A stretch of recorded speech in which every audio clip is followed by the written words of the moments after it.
हाँ तो बच्चों, आज केमिस्ट्री में क्लास 11th में हम लोगों को पढ़ना है इलेक्ट्रॉनिक विन्यास करना। किसी भी परमाणु का, अणु का या आयन का इलेक्ट्रॉनिक विन्यास हम कैसे करते हैं वो हमको जानना है। कक्षा 9 में भी इसको आप लोगों ने पढ़ा होगा।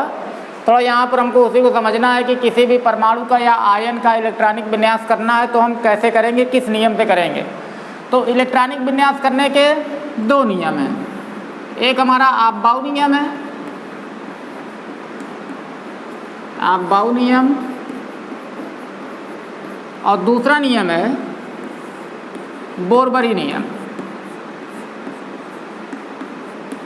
बोरबरी नियम।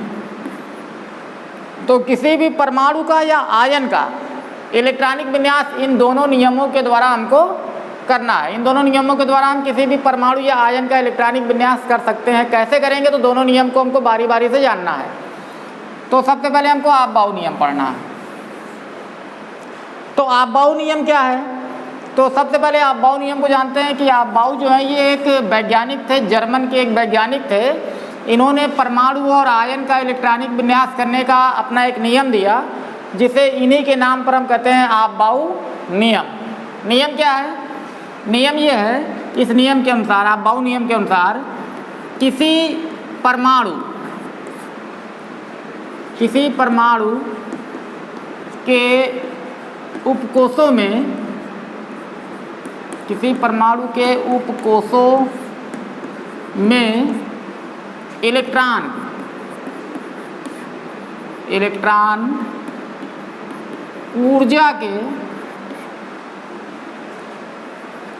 ऊर्जा के बढ़ते हुए क्रम में, ऊर्जा के बढ़ते हुए क्रम में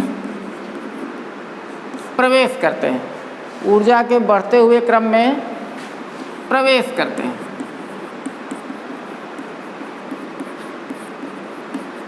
तो ये आपबाउ ने परमाणुओं और आयनों का इलेक्ट्रॉनिक विन्यास करने का नियम दिया। किसी परमाणु के उपकोषों में इलेक्ट्रॉन ऊर्जा के बढ़ते हुए क्रम में प्रवेश करते हैं। तो मेन चीज़ ये है कि ऊर्जा का बढ़ता क्रम क्या है। जैसे कक्षा 9 में हम लोगों ने पढ़ा है कि कोष किसे कहते हैं। कोष पढ़ा है हमने और उपकोष पढ़ा है हमने। तो जो कोष होगा, कोष के प्रतीक क्या होते हैं। जैसे पहला कोष है तो पहले कोष को हम क्या कहते हैं, के कोष कहते हैं। दूसरा कोष होगा तो उसके लिए एल कोष कहते हैं। यानी कि जो इलेक्ट्रॉन होता है, इलेक्ट्रॉन नाभिक के चारों ओर विभिन्न कक्षाओं में क्या करता है, चक्कर लगाता है। तो जो कक्षाएं होती हैं उन्हीं कक्षाओं को हम क्या कहते हैं, कोष कहते हैं। तो जैसे इलेक्ट्रॉन अगर पहली कक्षा में चक्कर लगा रहा है तो इसका मतलब वो कोष क्या होगा, के कोष होगा। दूसरी कक्षा में चक्कर लगा रहा है तो इसका मतलब वो एल कोष होगा। तीसरी कक्षा में चक्कर लगा रहा है तो वो यम कोष होगा। चौथी कक्षा में चक्कर लगा रहा है तो यन कोष होगा। इसी प्रकार से हम आगे बढ़ते जाएंगे। और कोष जो होता है ये उपकोषों में बटा होता है। तो ये कोष के प्रतीक है, के, एल, एम, एन, ओ, पी, ऐसे बढ़ते जाएंगे तो ये कोष का प्रतीक है। और जो हमारा कोष होगा ये छोटे छोटे उपकोषों में बटा होता है। और उपकोष के प्रतीक क्या होते हैं, एस है, पी है, डी है, एफ है। अभी आगे जब आगे क्लासों में जाएंगे तो जी, एच, आई भी होगा। तो ये उपकोष के प्रतीक हैं। तो किसी भी परमाणु के उपकोषों में, उपकोष का मतलब ये एसपीडीएफ, किसी भी परमाणु के उपकोषों में इलेक्ट्रॉन ऊर्जा के बढ़ते हुए क्रम में प्रवेश करते हैं। अब ये ऊर्जा का बढ़ता हुआ क्रम क्या है, यही हमको जानना है। तो ऊर्जा का बढ़ता क्रम बनाने के लिए हम ऐसे इसको बना सकते हैं। और एक चीज़ थोड़ा ध्यान रखना हमको कि किसी भी परमाणु में जितने कोष होंगे उतना ही उस कोष में उपकोष होगा। जैसे अगर ये कहा जाए कि n बराबर 1 है, पहली कक्षा है, तो पहली कक्षा है तो पहली कक्षा का मतलब क्या हुआ, के कोष हुआ। तो पहली कक्षा है तो यानी कि पहली कक्षा है तो पहला कोष है, तो पहले वाले कोष में उपकोष भी कितना होगा, एक ही उपकोष होगा। अब जैसे अगर यहाँ पर यल वाले में कहा जाए कि n बराबर 2 है, यानी कि दूसरी कक्षा है, दूसरा कोष है, तो दूसरे वाले कोष में उपकोष कितने होंगे, 2। जितने कोष होंगे उतने ही उपकोष होंगे। किसी भी कोष में उपकोषों की संख्या उसके कोषों की संख्या की क्या होती है, बराबर होती है। जैसे कहा जाए कि n बराबर 3 है, n बराबर 3 यानी कि तीसरी कक्षा है, तो तीसरी कक्षा का मतलब ये हुआ कि कोष हमारा कौन सा है, यम कोष है। तो इसमें उपकोष कितने होंगे, इसमें उपकोष भी हमारे 3 होंगे, क्योंकि जो कोष की वैल्यू है वो कितनी है, 3 है। तो इसमें उपकोष भी हमारे कौन कौन कितने होंगे, 3 होंगे। जो पहला उपकोष होगा वो यस होगा, जो दूसरा होगा वो पी होगा, और जो तीसरा होगा वो डी होगा, एस पी डी। अब चूंकि तीसरी कक्षा है तो जो उपकोष का प्रतीक होगा वो होगा 3s, ये हो जाएगा 3p और ये हो जाएगा 3d। तो ये तो इसकी बात हो गई।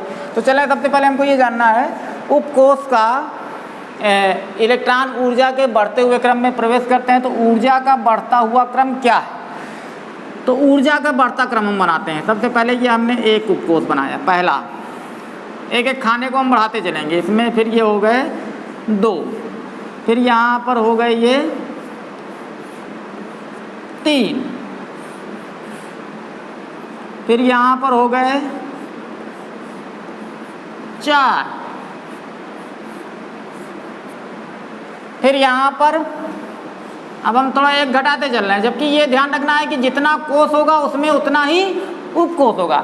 जैसे यहाँ पर पहला कोष है तो पहले वाले कोष में एक ही उपकोष होगा, दूसरे वाले कोष में 2 उपकोष हो गए, तीसरे वाले में 3 उपकोष हो गए, चौथे वाले में 4 हो गए, 5वें वाले में 5 होंगे इस प्रकार से। लेकिन अब हमको उतने की आवश्यकता भी नहीं है, जितने की आवश्यकता उतने को हम देखते हैं। 3 कर दिया हमने, फिर यहाँ पर हमने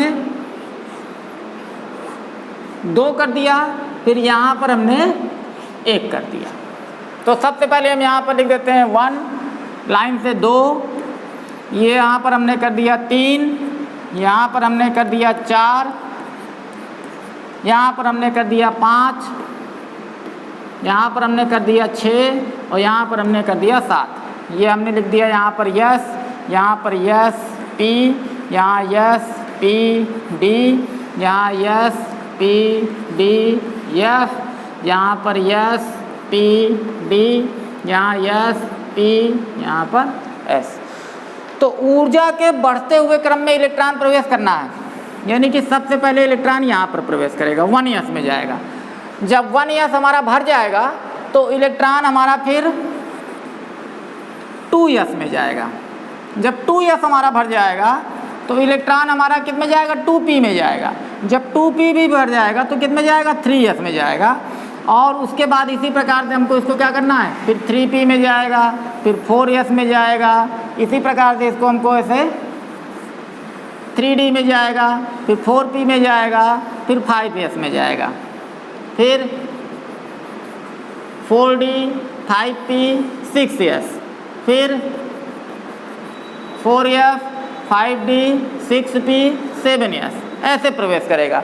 यानी कि सबसे पहले इलेक्ट्रॉन किस में जाएगा, 1s में जाएगा। जब 1s भर जाएगा तो 1s में भरने के बाद किस में जाएगा, 2s में जाएगा। जब 2s भर जाएगा तो किस में जाएगा, 2p में जाएगा। जब 2p भर जाएगा तो किस में जाएगा, 3s, फिर किस में जाएगा, 3p। अब देखिए 3p के बाद किस में जा रहा है, फिर 4s में जाएगा। अब जब 4s भर जाएगा तो 3d में जाएगा। जब ये भरेगा तो 4p 5s, तो ये हो जाएगा 3d 4p 5s। अब यहाँ तक भर गया। अब किस में जाएगा, 4d, फिर 5p, फिर 6s, यहाँ तक भर गया। फिर उसके बाद 4s, फिर उसके बाद 5d, फिर उसके बाद 6p, फिर 7s, डॉट डॉट। ये डॉट डॉट क्यों कर दिया हमने, क्योंकि बताया मैंने कि जितना कोष होगा उतना ही उपकोष होगा। जैसे यहाँ पर तो पहले वाले कोष में एक ही उपकोष होगा, 1s हो गया, दूसरे वाले में 2 उपकोष हो गए, तीसरे वाले में 3 उपकोष हो गए, चौथे वाले में 4 हो गए, 5वें वाले में 5 बन सकता है, 5 बनेगा। लेकिन अब हमने अपनी आवश्यकता के अनुसार हमने यहाँ पर कितना कर दिया, 3। लेकिन ये ध्यान रखना है कि जितना कोष होगा उतना ही उपकोष होगा। तो यहाँ पर 5 हो सकते हैं, 5s 5p 5d 5s, ये आपके बाद फिर एक g भी आ जाएगा, 5g। ये ध्यान रखना आपको। तो इसलिए यहाँ पर क्या कर दिया हमने, डॉट डॉट कर दिया, यानी कि जैसे हमको आवश्यकता होगी, जैसे मान लीजिए संख्या बड़ी हो गई, जैसे मान लीजिए कह दिया गया कि परमाणु क्रमांक 92 है, उसका इलेक्ट्रॉनिक विन्यास करिए, तो 92 वाला इतने फिगर में नहीं बनेगा, तो हम क्या करेंगे, यहाँ पर एक खाना बढ़ा देंगे, एक खाना यहाँ बढ़ा देंगे, एक खाना यहाँ बढ़ा देंगे और एक खाना नीचे और बढ़ा देंगे, उसके बाद हम उसको भी ऐड कर लेंगे यहाँ पर। इसलिए यहाँ पर क्या लगा है, डॉट डॉट लगा है। अब इसके द्वारा और एक चीज़ हमको ध्यान देना है, जो यस उपकोष है, यस उपकोष में मैक्सिमम इलेक्ट्रॉनों की संख्या 2 होती है। 2 से कम होगा लेकिन 2 से ज़्यादा नहीं होगा, यानी कि यस 1 होगा, यस 2 होगा, यस 3 नहीं होगा। यस वाले उपकोष में इलेक्ट्रॉनों की संख्या मैक्सिमम 2 से कम होगी लेकिन 2 से ज़्यादा नहीं होगी। पी वाले में मैक्सिमम इलेक्ट्रॉनों की संख्या 6, यानी कि 1 से 6 के बीच की कोई भी संख्या होगी, 6 के ऊपर नहीं होगी। डी वाले में मैक्सिमम इलेक्ट्रॉनों की संख्या 10, यानी कि 1 से लेकर 10 के बीच की कोई भी संख्या हो सकती है आवश्यकता के अनुसार। और एफ वाले में मैक्सिमम इलेक्ट्रॉनों की संख्या होती है 14, यानी कि 1 से लेकर के 14 तक की बीच की कोई भी संख्या आवश्यकता के अनुसार हम ले सकते हैं। तो ये तो हमारा अफबाऊ नियम है, ये हमारा ऊर्जा का बढ़ता हुआ क्रम बना हुआ है।